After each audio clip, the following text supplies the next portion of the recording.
কাউকে বারবার নিজের ফিলিংস না বুঝিয়ে চুপ থাকুন, কারণ মুখের কথায় কখনো বুকের ব্যথা বোঝানো যায় না।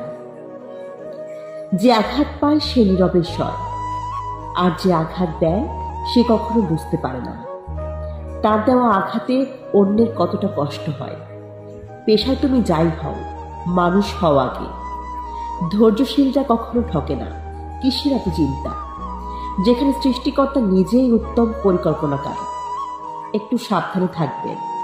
আপনাকে ডুবিয়ে দেওয়ার জন্য এমন কিছু লোক বসে আছে যাদেরকে সাঁতারটা আপনি শিখিয়েছিলেন।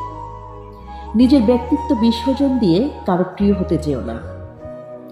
নষ্ট ডিম ভাঙলে দুর্গন্ধ হয় যেমন, একটা সময় তুমিও তার কাছে হবে তেমন।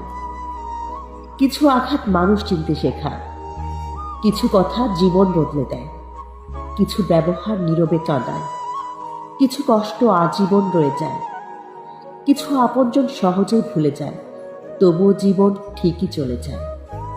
জীবনে সবাই ভালো থাকে না, কেউ কেউ ভালো থাকার অভিনয় করে। অহংকার করার মতো অনেক কিছু থাকার পরেও যারা অহংকার করে না তারা ভীষণ সুন্দর মনের মানুষ। সময়কে উপভোগ করতে শিখুন, কারণ ফেলে আসা মুহূর্তগুলো কখনো ফিরে আসে না।